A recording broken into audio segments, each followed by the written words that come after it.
Hello दोस्तों, स्वागत है एक नए फ्रेश वीडियो में। इस वीडियो में बात करने वाला हूं कि आज आपका फाइनली कॉलेज अलॉटमेंट लिस्ट आ गया है। तो इसमें मैं पहला तो कॉलेज अलॉटमेंट लिस्ट आया उसके बारे में बात करूंगा, और दूसरा आपको कौन कौन सा डॉक्यूमेंट लगेगा उसके बारे में मैं बात करूंगा, और सबसे अंत में मैं बात करूंगा कि आपको अपग्रेड का ऑप्शन कब मिलने वाला है। आपको अपग्रेड का ऑप्शन कब मिलने वाला है, ये 3 बातों पर मैं इसमें बात करूँगा।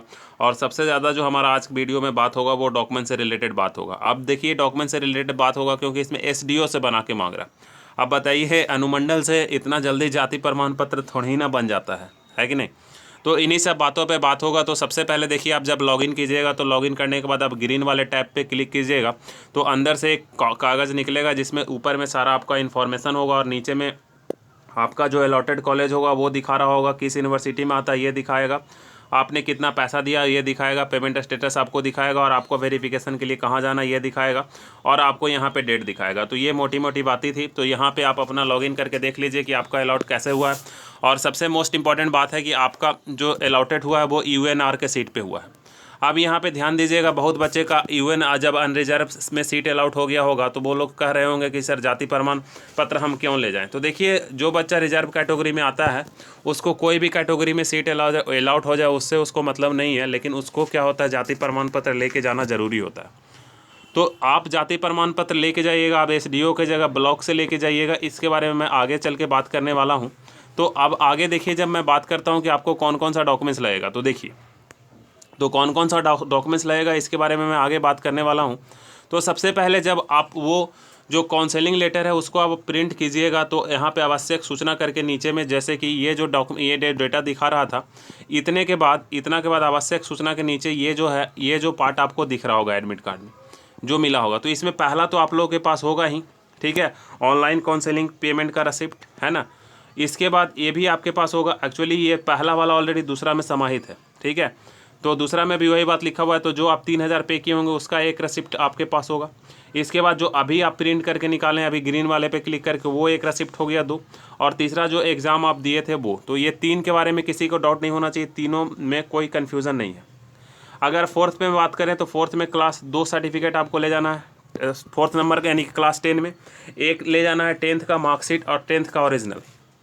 बहुत बच्चे ऐसे होंगे जो CBSE से बिलोंग करते होंगे, उनका ओरिजिनल और मार्क्स दोनों एक ही में होगा, तो वही लिख के जाएंगे। उनके सर्टिफिकेट पे लिखा हुआ रहता है ओरिजिनल कम मार्कशीट या मार्कशीट कम ओरिजिनल, है ना। इस तरह से कुछ लिखा हुआ रहेगा कि मतलब किसी का दोनों एक ही में है तो वो एक ही सर्टिफिकेट ले जाएगा।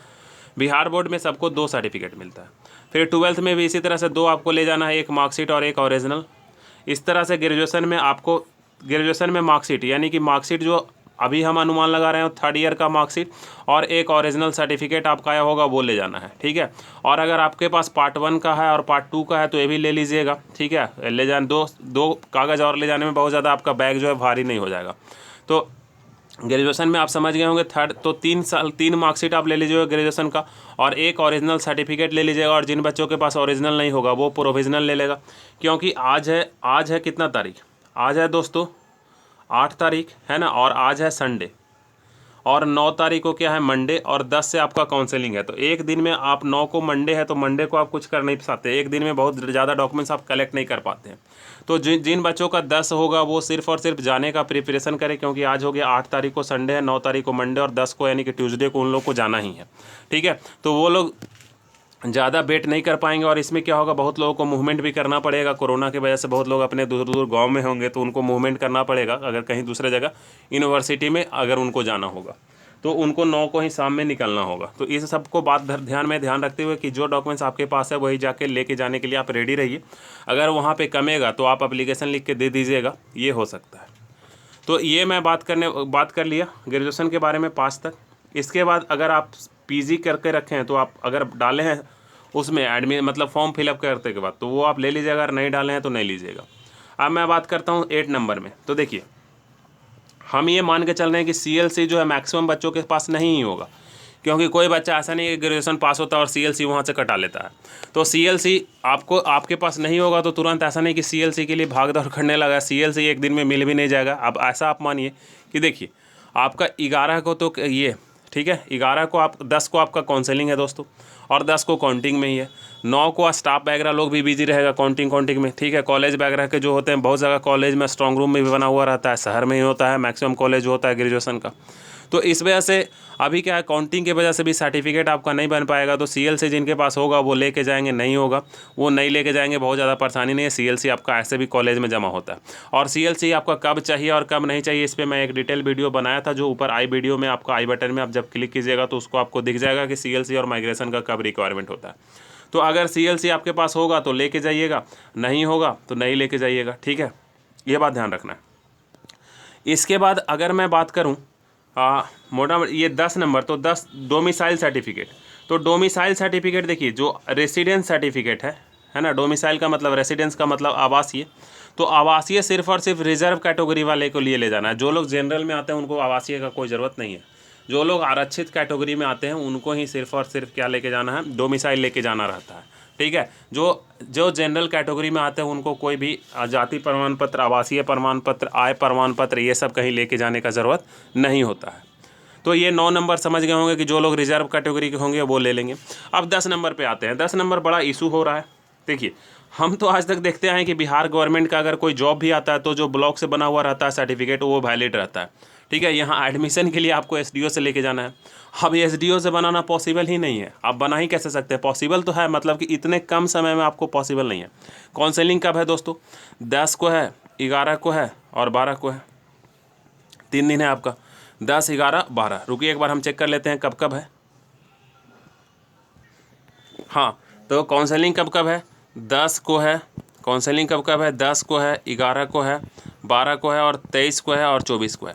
तो 23, 24 वाला तो खैर बाद में इनको पता चल जाएगा, लेकिन 10, 11 और 12 वाला किसी भी कीमत पे एसडीओ से नहीं बनवा पाएंगे, ठीक है। कैसे, तो देखिए आज है 8 तारीख, आज है संडे, कल है 9 तारीख, कल होगा मंडे, और मंडे यानी कि मंडे 9 तारीख होगा। इसमें मैक्सिमम स्टाफ जो होंगे वो क्या होगा, काउंटिंग के लिए व्यस्त रहेंगे, है ना। जो भी एसडीओ वगैरह बड़े अधिकारी होते हैं ये सब काउंटिंग में व्यस्त रहेंगे। तो आपको कैसे बनेगा, कोई पॉसिबल ही नहीं है।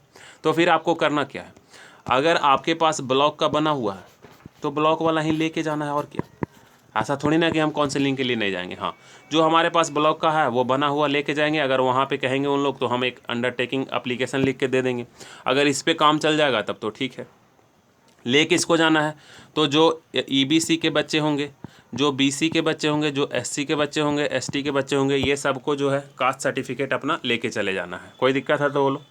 तो अगर आपका एसडीओ से बना हुआ पुराना होगा तो पुराना लेके चले जाइएगा, और नया वाला ब्लॉक से बना हुआ लेके चले जाइएगा। ये आपके पास ऑप्शन हो सकता है, ठीक है। तो आपके पास ऐसा नहीं कि डॉक्यूमेंट्स नहीं है तो आप अभी भाग दौड़ में करने लगेगा, अभी पॉसिबल ही नहीं है। जो लोग का 10, 11, 12 काउंसलिंग है वो लोग इतने जल्द में नहीं बना सकते हैं। और बाकी जिनका 11 का है वो थोड़ा वेट करें, 10 को जब काउंसलिंग होगा तो हम 11 के लिए क्या करेंगे, उनके लिए एक अपडेट लेके आ जाएंगे। अब हम आते हैं ईडब्ल्यूएस। तो जो बच्चे का सीट ईडब्ल्यूएस पे अलॉट हुआ होगा, यानी कि जो बच्चों का सीट ईडब्ल्यूएस पे अलॉट हुआ होगा, वो अगर सीधा आप समझिए कि जिनका ईडब्ल्यूएस बन गया वो ईडब्ल्यूएस बना के लेके जाएंगे।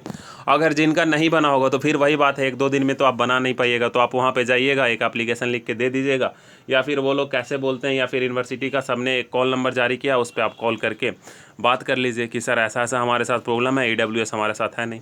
तो जिनके पास जो डॉक्यूमेंट्स है वो बन जाए तो लेके जाइए, अगर नहीं है तभी आप काउंसलिंग के लिए कम से कम जाइए, ठीक है। फिर पीडब्ल्यू सर्टिफिकेट जिसके पास है वो ले जाइए, कोई और कोटा का सर्टिफिकेट, और मोस्ट इंपॉर्टेंट 4 आपको फ़ोटो ले जाना है।